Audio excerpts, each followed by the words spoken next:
नमस्कार दोस्तों। तो आज हम एक नए टॉपिक के साथ शुरुआत करने जा रहे हैं, market capitalisation.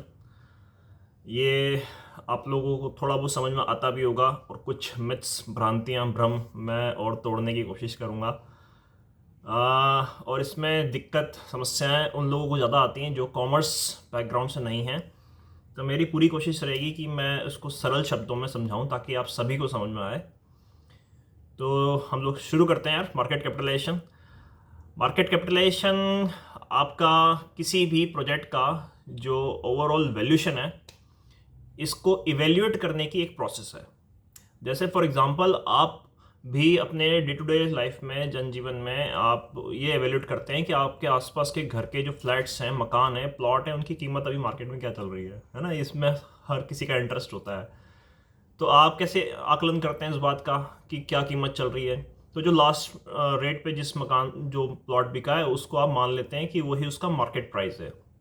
Market price differ कर सकता है बाइंग और सेलिंग रेट से। मतलब आप जब सेल करने जाओ तो हो सकता है जो प्लॉट आपको लगता है कि मार्केट प्राइस 10,000 रुपये स्क्वायर फीट है, वो बेचते समय हो सकता है 9,000 ही मिले उसके, है ना। तो वो उसकी रियल वैल्यू हो गई। मार्केट प्राइस को differ from the actual price, है ना। या अगर आप खरीदने जा रहे हो तो हो सकता है 10,000 की जगह आपको 11,000 पे करने पड़ जाएं क्योंकि वाइफ ने कहा है कि मुझे पसंद आ रहा है ना। और आप कैसे डिसाइड करते हो कि कॉर्नर फ्लैट है या पार्क फेसिंग मकान है ना। तो उसके आप ज़्यादा पैसे देने को तैयार होते हो, या जिसमें जो गली में घुस करके अंदर की तरफ बना होता है उसके आप थोड़े नापसंद करते हो। और बेचवाल जो होता है, जो सेलर जो है, वो थोड़ा गरजू होता है, उसकी गरज होती है, तो वहाँ जो मार्केट प्राइस होता है उससे भी आप कम रेटों में कई बार आप खरीद लेते हो। तो इस प्रकार से आप रेट डिसाइड करते हो। Same goes with the companies as well, crypto currencies as well.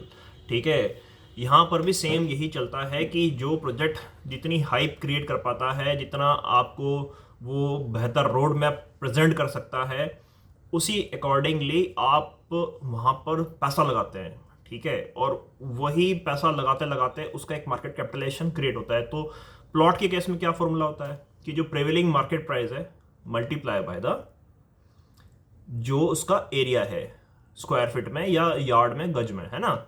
उसी प्रकार से यहाँ पे क्या फॉर्मूला बनता है मार्केट कैपिटलाइजेशन का कि प्रिवेलिंग प्राइस, नोट कर लो भी या पेन कॉपी नोट लेकर के, कि prevailing price of the crypto currency multiply by the circulating supply of the currency. बहुत ध्यान से इसको नोट कर लेना। ये फुल्ली डायल्यूटेड या टोटल सप्लाई से मल्टीप्लाई नहीं करना है आपको मार्केट कैपिटलाइजेशन कैलकुलेट करने के लिए। दोनों अलग अलग चीज़ें हैं। ठीक है, इसको हम बहुत डिटेल में कभी एक्सप्लोरर के साथ में हम इसको देखेंगे कि कैसे हम फाइंड आउट करते हैं कि सर्कुलेटिंग सप्लाई कौन सी होती है और फुली डायल्यूटेड कौन सी होती है। कॉइन मार्केट कैप पे भी दिया होता है, बट वो ज़्यादा करके गलत होता है। I will never suggest you to find out the circulating supply, total supply from CoinMarketCap और कॉइन गेको। यहाँ पे जो बैठे हुए एम्प्लॉयज़ हैं वो थोड़ा ज़्यादा ध्यान नहीं देते हैं इन बातों पे, तो वहाँ पर चांसेस ज़्यादा होते हैं कि वो आंकड़े गलत हों। आपको सही आंकड़े मिलते हैं एक्सप्लोरर से ही जा करके। ठीक है, तो व्हाट्स द फॉर्मूला इज, तो फॉर्मूला है कि the prevailing price of the crypto currency multiply by the circulating supply of the currency. ठीक है, अब ये फाइंड आउट करने से क्या फ़ायदा होता है? तो जी, अगर आप किसी प्लॉट की कीमत पे जब पैसा लगाते हैं तो आप ये आकलन करते हैं या नहीं करते हैं कि उसका क्या मार्केट प्राइस है, या बगैर उसके ही आप पैसा लगा देते हो कि किसी ने बोल दिया जी यहाँ पर आपको 1 लाख रुपए स्क्वायर फीट के हिसाब से पैसा देना पड़ेगा, तो आप अगल बगल का प्राइस नहीं पूछते और डायरेक्ट पैसा लगा देते हो? ऐसा तो कोई नहीं करता ना। आप पहले आकलन लगाते हो कि उसका मार्केट प्राइस क्या चल रहा होगा। सेम इसी प्रकार से यहाँ पर आपको मार्केट कैपिटलाइजेशन पता करना बहुत आवश्यक है। मार्केट प्राइस कभी भी नहीं, मार्केट प्राइस का कोई कोई अहमियत नहीं होती। दोनों में बहुत टेक्निकल डिफरेंस है। आप कभी भी वो 0,0,0,0,0 देख करके कभी भी पैसा ना लगाएं। इस पे अगला वीडियो आएगा, उसको आप ध्यान से और समझ लेना। आप पैसा किस बात पे लगाते हो कि कितनी मार्केट कैपिटलाइजेशन है, इस पे देख करके आप पैसा लगाते हो। जैसे भाई फॉर एग्जांपल अगर मैं बात करूं बिटकॉइन की, ठीक है, तो बिटकॉइन के केस में मार्केट कैपिटलाइजेशन कितनी बनेगी कि जी उसकी जो सर्कुलेटिंग सप्लाई जो है वो है 19.3 मिलियन के आसपास कुछ चल रही है अभी, है ना। और टोटल तो 21 मिलियन सबको पता है। अब सर्कुलेटिंग 19.3 है मल्टीप्लाई बाय द प्रेवेलिंग प्राइस, अभी वो शायद 27,000 के आसपास चल रहा है। अब 27,000 मल्टीप्लाई बाय 19.3 करोगे तो ये लगभग $500 बिलियन के आसपास की मार्केट कैपिटल बनती है। अब ये आंकड़ा आपको याद रखना है, $500 बिलियन का। और ये कुछ बड़े आंकड़े आपको हमेशा याद रखना है, चाहे वो इथेरियम का हो, पॉलीगॉन का हो, ठीक है। ये आपको जो बड़े आंकड़े जो हैं उनकी मार्केट कैपिटलाइजेशन जो है वो आपको हमेशा याद रखनी है, क्योंकि यही आपको आइडिया देगा, कंपेरेटिव आइडिया देता है कि आपको जिस प्रोजेक्ट में आप पैसा लगा रहे हो वो कितना वर्थफुल है, पैसा लगाने योग्य है या नहीं है, ठीक है। अब आपने को पता चल गया कि बिटकॉइन की जो मार्केट कैपिटलाइजेशन है वो $500 बिलियन की है। अब आप बोलोगे इससे क्या फ़ायदा होता है? इससे ये फ़ायदा होता है कि जो बड़े बड़े भ्रम जो हैं पहले उसको तोड़ने की कोशिश करते हैं कि आप जब ये बोलते हो कि शिबा इनू $1 जाएगा, तो चलो इसकी तहकीकात करने की कोशिश करते हैं कि $1 कैसे जा सकता है। अब उसमें शिबा इनू में डेसिमल के बाद में लगभग 5 जीरो है, 0.0008 के आसपास उसका कुछ रेट चल रहा है। तो आप मान लो कि 4 जीरो हैं और 0.00001 उसका प्राइस चल रहा है। अब $1 बनने के लिए उसको 4 जीरो वहाँ से हटाने पड़ेंगे, किल करने पड़ेंगे, प्लस एक डेसिमल भी उसको रिमूव करना है, यानी कि 5 कदम आगे जंप करना है, ठीक है। यानी कि 1 लाख टाइम्स, 1 लाख गुना आगे बढ़ना है। अब पहले तो कैपिटलाइजेशन फाइंड कर लो शिबा इनू की। शिबा इनू की कैपिटलाइजेशन कितनी है भाई? उसका 58 ट्रिलियन के आसपास का सर्कुलेटिंग सप्लाई है, मल्टीप्लाई बाय द प्राइस। अब आपकी यहाँ पे मार्केट कैपिटलाइजेशन बनती है $5 बिलियन की, $5 बिलियन की। बिटकॉइन की कितनी थी? $500 बिलियन। और आप ये कहते हो कि $1 जाएगा, तो कितना गुना जंप करना पड़ेगा उसको? 1 लाख गुना। अब $5 बिलियन की मार्केट कैपिटल से अगर वो 1 लाख गुना जंप करता है तो प्राइस क्या बनता है, या मार्केट कैपिटलाइजेशन कितनी बनती है? वो बनेगी $500 ट्रिलियन की।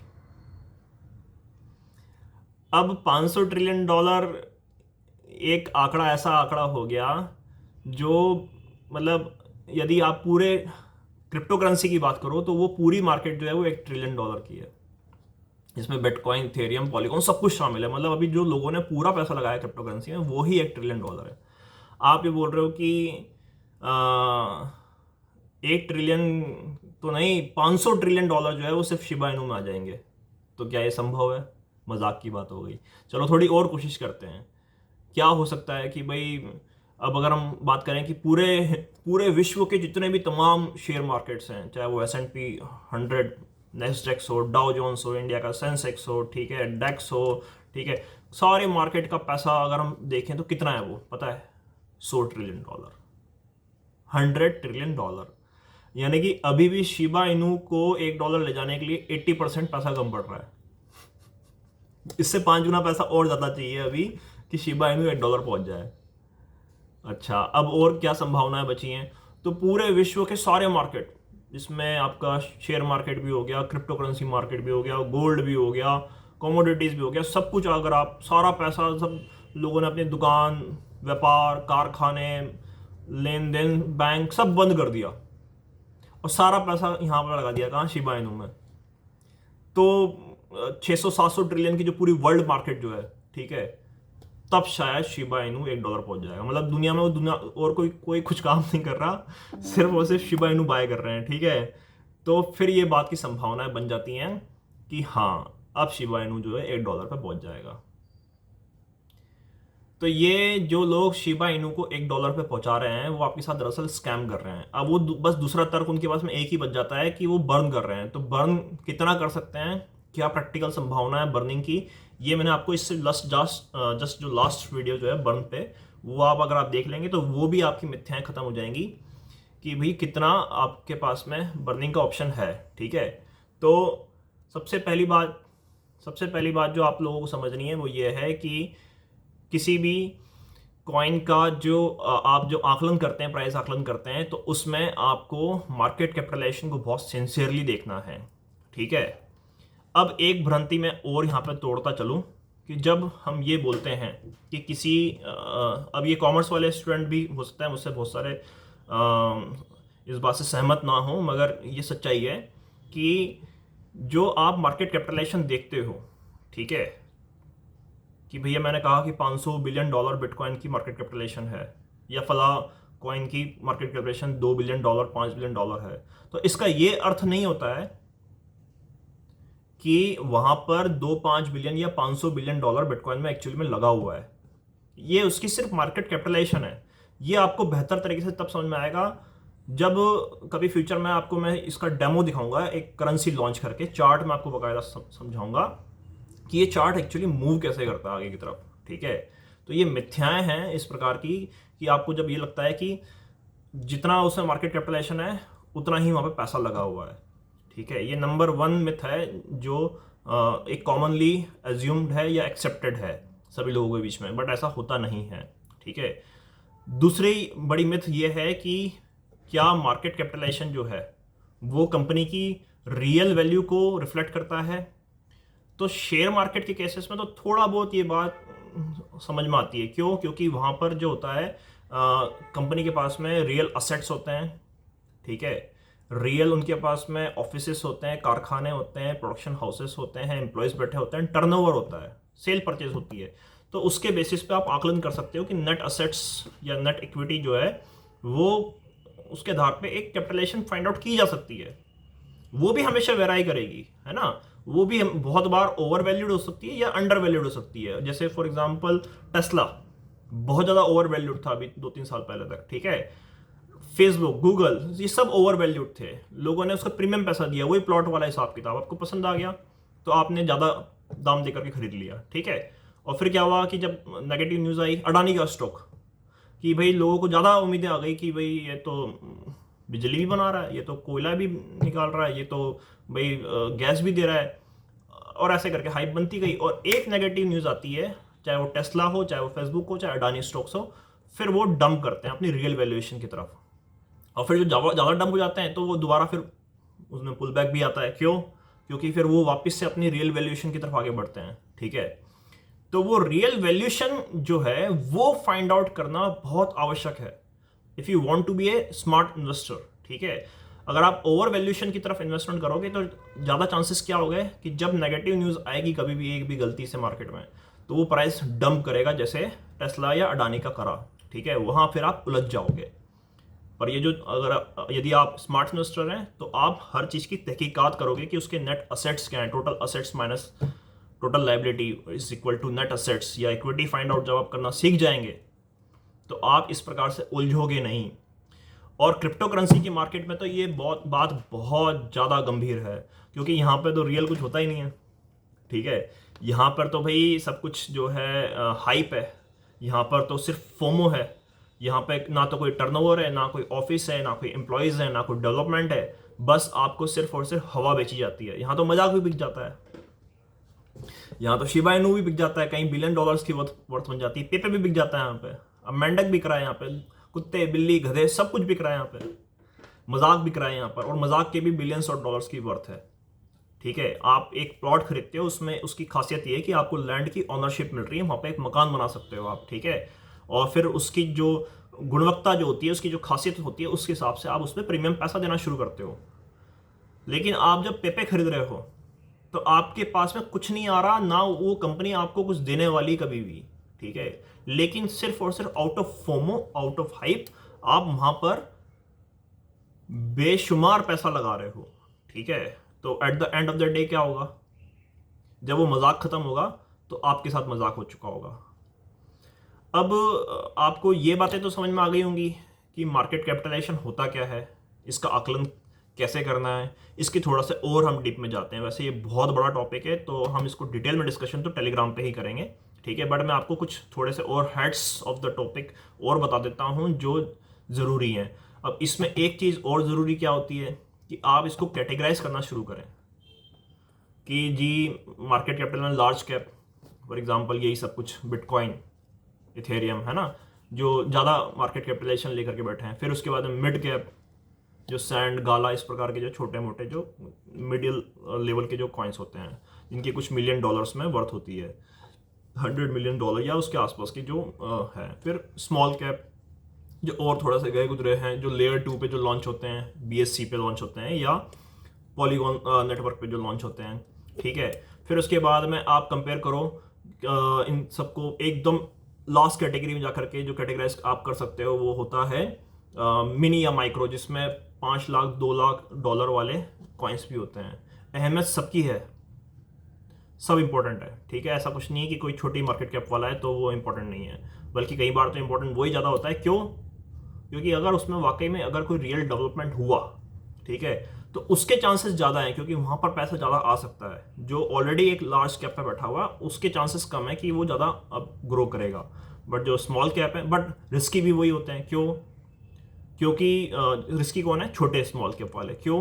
क्योंकि वहाँ पर लोगों ने इंटरेस्ट नहीं दिखाया है अभी तक, या वहाँ पर इतना फंड नहीं है कि वो अपनी मार्केटिंग कर सकें। ऐसे कई प्रकार के फैक्टर्स हो सकते हैं। मैं ये नहीं कह रहा हूँ कि ऐसा ही होता है, बट ऐसा होने के चांसेस आर देयर, ठीक है। रिस्क भी है, प्रॉफिट भी है, सब कुछ स्मॉल कैप में ही ज़्यादा है। अब आपको यहाँ पर कंपैरिजन करना आना चाहिए।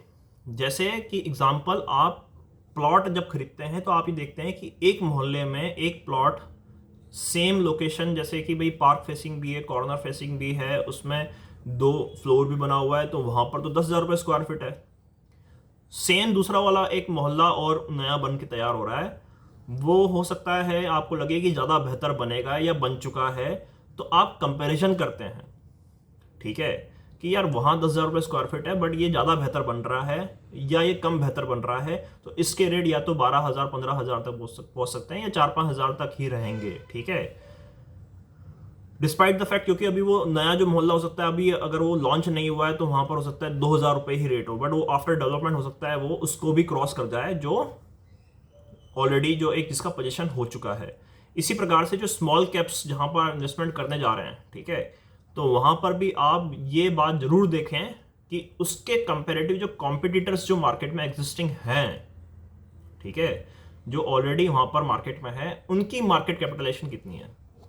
क्योंकि अगर आप ये देख लोगे तो आपको एक आइडिया बैठ जाएगा कि लोग उसमें एट द एंड कितना पैसा तक डाल सकते हैं, ठीक है ना। तो ये भी एक बहुत इंपॉर्टेंट फैक्टर है। कभी भी आप जब पैसा लगाओ तो आप ये देखो कि भाई वो कैसी कौन सी कैटेगरी में फॉल कर रहा है, उसके कॉम्पिटिटर कौन से हैं, उसकी रियलिस्टिक वैल्यू ग्रोथ क्या हो सकती है और उसका रियल वैल्यूएशन क्या है, ठीक है। अब आप यहाँ पर जो अच्छे उदाहरण जो हैं वो उनमें आप उसको कैटेगराइज कर सकते हो कि जो एक्चुअल में अपना सबसे पहले तो डेवलपर अपना चेहरा दिखा रहे हो, ठीक है। जो एक रियल डेवलपर होगा वो कम से कम वो जो यहाँ पे एक जो फिनोमेना है ना कि डॉग्स डेड टीम या अनडॉग्स डेड, ठीक है, वो छिप के नहीं बैठेगा, पहली बात। दूसरी बात ये कि यहाँ पर अगर वो अच्छा एक डेवलपर है, अच्छी वो काम करना चाहता है, तो उसके पास में एक सेट ऑफ एम्प्लॉयज़ होगा, कुछ एक्सपीरियंस बंदे होंगे, ठीक है, वो उनके साथ में आगे बढ़ेगा, एक अच्छा रोड मैप होगा, एक अच्छा एलोकेशन ऑफ टोकनॉमिक्स होगा, ठीक है। बहुत सारे फैक्टर्स हैं, तो वो उनमें से एक आप ये देखोगे कि मार्केट कैपिटलाइजेशन उसका कितना चल रहा है। तो मार्केट कैपिटलाइजेशन से आप ये अंदाज़ा लगाते हो कि इसका फ्यूचर में क्या प्राइस ग्रो हो सकता है या नहीं हो सकता है, ठीक है दोस्तों। तो मार्केट कैपिटलाइजेशन को हम और डिटेल में डिस्कशन करेंगे। मैं टेलीग्राम ग्रुप का लिंक नीचे डिस्क्रिप्शन में डालूंगा, आप लोग वहाँ ज्वाइन करिए और आपके जो संबंधित जो क्वेश्चंस जो हैं वो आप वहाँ पूछिए, तो हम इसको डिटेल में एक्सप्लोर करेंगे फिर। चलिए ठीक है दोस्तों, पॉइंट्स बहुत सारे हैं कवर करने के, बट वीडियो बहुत बड़ा होता जा रहा है, तो let's wind it up. Thank you दोस्तों, थैंक यू।